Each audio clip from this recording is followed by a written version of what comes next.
Parfois, il faut remettre les choses à leur place dans son esprit, pour y voir plus clair, pour y voir des choses que nous n'avons pas décelées. Comme une dernière vidéo d'une longue aventure, voici mon bilan des 3 ans passés. 1er décembre 2021, je regarde ma première vidéo de la chaîne tournée avec un téléphone, le 6 février 2018. À la recherche de lieux pour faire des clips de musique bien loin du paranormal, juste curieux de lieux abandonnés par le passé, et je me dis depuis, que s'est-il vraiment passé? J'ai parlé à des gens dans leurs anciennes maisons, des oui et des non avec un appareil qui sonne. Ils ont l'air réceptifs à mes questions, mais ce n'est pas toujours le cas. Certains me diront qu'ils n'arrivent pas à le faire se déclencher, d'autres le feront sonner sans même savoir que nous sommes là. Ce que m'a dit Eric en regardant des gens dans son monde. Passer à côté de nos appareils sans même les voir, comme s'il y avait plusieurs mondes parallèles que nous fusionnons quand nous ouvrons un contact puissant.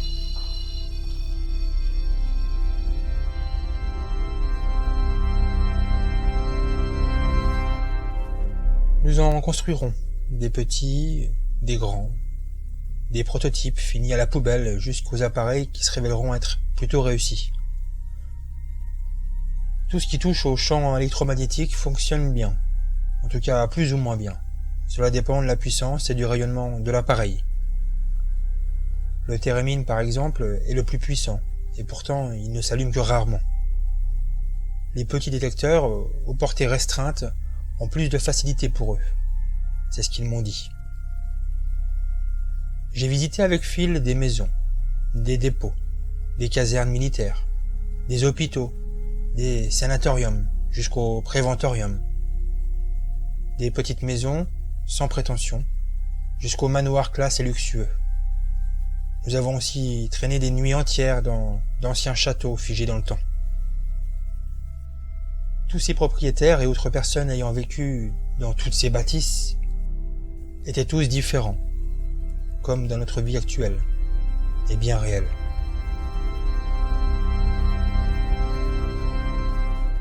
Certains m'ont ému et fait pleurer. D'autres m'ont énervé et je les ai détestés, comme dans notre vie actuelle, et bien réelle. Est-ce que vous pourriez reculer l'appareil s'il vous plaît? Un petit peu. C'est mauvais? On va se casser là. Beaucoup nous ont parlé dans des spirit box, des radios modifiées qui scannent des fréquences plus ou moins rapidement. Des petits mots ou des phrases complètes. Certains me diront qu'ils s'entendent dans la radio, mais avec un écho, ou plutôt un délai, une répétition, comme s'ils étaient dans un tunnel. D'autres nous répondent sans même savoir si on les entend. En général, nous perdons le contact après plusieurs minutes si nous ne comprenons pas bien la tierce personne. Ça les agace de ne pas être compris, alors ils fuient, comme dans notre vie actuelle et bien réelle. Certains nous feront des chants, d'autres des mots-clés, et d'autres nous parleront même allemand. Une fois, dans une maison malveillante, une personne a crié à plusieurs reprises pour que nous partions. Cet épisode n'est jamais sorti car tous les fichiers vidéo ont été corrompus et illisibles. Hasard ou volonté de leur part. Je me souviendrai toute ma vie de cette grande phrase saccadée, entre une trentaine de fréquences. Vous devriez penser à votre sécurité. C'est en redescendant l'escalier que cette voix protectrice me criera de ne pas passer par le sous-sol. J'en ai encore la chair de poule en repensant à mon dossier de chaise qui a été arraché pendant la séance de Ouija. Heureusement que j'avais des témoins ce soir-là. Sinon, personne ne me croirait. J'en conclus que la radio est donc un moyen fiable de les entendre. Surtout pour une éventuelle protection ou un message urgent qu'ils ont à nous donner de leur côté. C'est, je pense, une histoire d'énergie, un peu comme nous, quand nous nous sentons en danger, Ok. Nous avons de l'adrénaline distribuée depuis notre glande surrénale. Et votre énergie résiduelle et physique s'amplifie le temps de quelques secondes. Est-ce que vous pourriez vous reculer, s'il vous plaît? La SPB7 donne pas mal de résultats, mais laisse passer un peu de grosses stations de musique, qu'il faut alors bien dissocier de leur voix, et ce n'est plus un vrai problème. La SPB11 est trop bridée. Elle n'a pas de champ d'action assez gros pour leur laisser la parole sur de grandes phrases. Elle est bien pour prouver que le phénomène existe, mais pas idéale pour de grandes et longues réponses ou discussions. Les radios sans gens sont efficaces, ultra rapides. Elles scannent 4 fois plus vite qu'une SPB7. Mais pourtant, elles arrivent à se faire entendre très clairement selon les lieux, les situations, les demandes. Nous avons mis du quartz dans toutes nos radios. C'est peut-être plus efficace, ou peut-être pas. La Kinect, pour voir d'éventuelles formes sur une caméra, nous avons essayé aussi, une nuit, mais très vite oublié. Pas fiable du tout, le logiciel cherchera absolument à rendre une chaise humaine, ou tout ce qui ressemble à quelque chose qui a alors 2 ou 4 pattes. L'écriture automatique est arrivée au bout d'1 an et demi. Il nous faudra du temps et des heures à attendre que le stylo bouge sans que notre conscient ne le dérange. J'aurai des pages entières décrites dans mon salon. Jérôme, qui s'était pris au jeu à ma demande un soir, il m'a aidé à écrire un texte de musique que j'arrangerai pour en faire sa musique, qui lui sera dédiée d'ailleurs. J'écrirai des messages, durs à lire, des appels à l'aide et des remerciements pour le temps passé. Je dis j'écrirai, mais c'est plutôt eux qui écrivent, et moi qui traduis physiquement. Je me souviendrai toujours de ma soirée avec Didier, où nous avons écouté toute la nuit des musiques d'Elvis Presley, qu'il affectionnait. Ne connaissant pas vraiment cet artiste, il me fera écrire le nom de beaucoup de titres qu'il voulait écouter dans sa cuisine avec une enceinte Bluetooth. Dire qu'il ne nous répondait pas la première heure chez lui et qu'il a répondu à Phil quand on a parlé de son chat, pris sur une photo qui traînait sur un mur de sa cuisine. On a failli passer à côté de ce contact, pour pas grand-chose. En repartant, et encore maintenant, j'ai vraiment l'impression d'avoir passé une soirée chez une personne physique, présente, tellement il mettait du cœur et de l'énergie. Il nous allumera et éteindra nos lampes de poche. C'est le seul qui aura réussi à le faire. Le seul sur plus de 100 contacts, des nuits passées dans plus de 75 lieux, plus de 60 séances de Ouija, et une quarantaine chez nous à tester et tester encore, avec des demandes parfois folles. La peur, la peur, la peur. Les gens collent ce mot à tout va. Ce qui est différent fait peur. Là, je suis d'accord. Alors pourquoi je n'ai pas eu peur quand j'ai demandé s'il pouvait apparaître devant moi, s'il pouvait me pousser ou me toucher, s'il pouvait se manifester en déplaçant un objet ou en me parlant à l'oreille, s'il pouvait lire dans l'avenir ou me donner la date de ma mort, s'il pouvait aller chercher des personnes défuntes que je connaissais de mon vivant, ou s'ils avaient de l'humour sur cette table, car moi je les chahute souvent. Je ne prends pas trop de gants, mais toujours dans le respect. Je ne vois pas leur réaction, juste je les sens autour de moi, tournant comme une tornade d'énergie, avec des fréquences basses s'ils n'apprécient pas, ou des vibrations plutôt rapides quand ils sont heureux.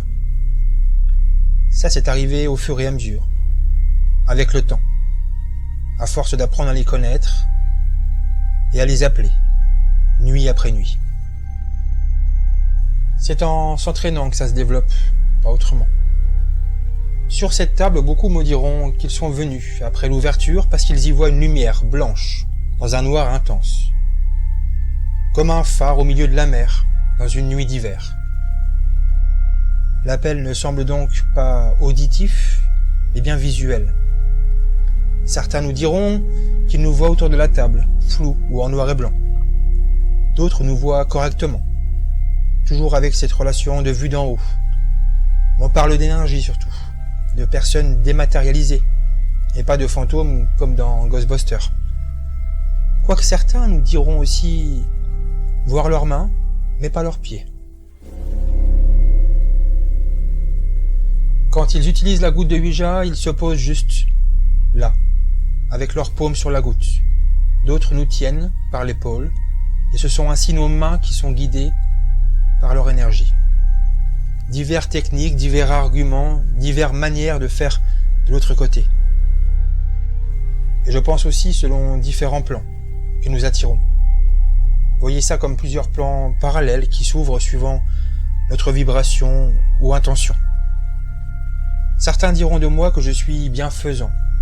D'autres diront que je suis inconscient.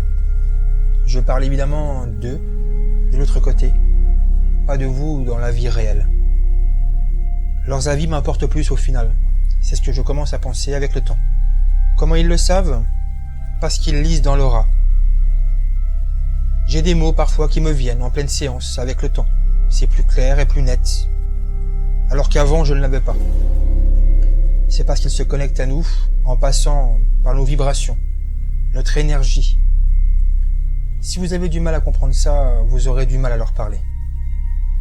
Certains nous diront aussi qu'ils voient la même chose que nous, à la même date et dans le même lieu. Et d'autres verront le lieu à leur date de décès et peuvent passer au plan où nous sommes au moment du contact. Je ne sais pas comment ils font, mais c'est ce récit qui est revenu à plusieurs reprises. Beaucoup nous diront qu'ils ont froid ou qu'il fait froid dans leur monde. Rarement de notion de chaleur. Peu arriveront à déplacer des objets de leur côté et à nous le faire entendre. C'est arrivé avec une ou deux personnes, à peine. Pourquoi et comment font-ils ? Je ne le sais pas. J'ai interviewé aussi Olivier Mfou, un thanatopracteur, personnage des plus intéressants, des plus énigmatiques, qui a travaillé en tant qu'embaumeur et a eu aussi des expériences paranormales. Il en écrira un livre. Il pense aussi, comme moi, que les gens sont bloqués lors d'une mort violente. Je sais avec le temps, et à force de le demander, qu'ils sentent aussi toutes les odeurs. De l'encens, un poêle à pétrole, une bougie parfumée. Ils ont tous l'odorat au moment du contact. Ils ne peuvent pas faire bouger la goutte seule, sans qu'on y mette les doigts. Mais par contre, toujours cette sensation que la goutte flotte sur le bois quand le contact est présent. Et puissant. Positif, ça flotte. Négatif, la goutte racle et saccade. S'attendre alors à quelques mots grossiers. Fait intéressant, pendant une séance de Ouija, si je pose une question dans ma tête, ils y répondent, quel que soit le nombre de personnes qui y participent. Comment appeler quelqu'un ? En allumant une simple bougie et en pensant à la personne, en prononçant son nom dans sa tête, ça fonctionne tout aussi bien. Bilan aussi des différents caractères et personnages. Certains regrettent leur vie ou ce qu'ils ont fait. Le problème, c'est que certains regrettent aussi pour ce qu'ils n'ont pas fait. La vie passe trop vite, me confiera Jérémy. Je n'ai pas eu le temps d'en profiter. On a bien affaire à diverses personnes qui ont vécu, avec des discussions simples comme dans la vraie vie, bien réelles. Certains nous demanderont de délivrer un message que nous ne ferons pas toujours. Nous avons très vite arrêté les promesses car les demandes sont de plus en plus folles et parfois irréalisables. Les gens ne sont pas tous prêts à entendre ce genre de discours, surtout venant de la famille d'un défunt.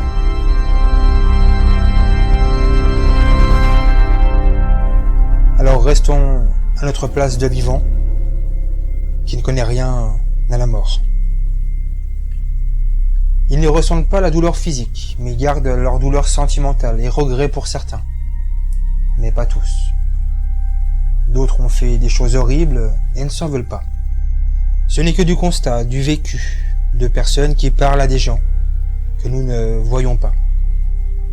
Nous seuls allons à leur rencontre, et rarement eux. Nous seuls décidons de leur parler pour se rassurer. Mais au final, les fantômes, ce ne sont peut-être pas eux.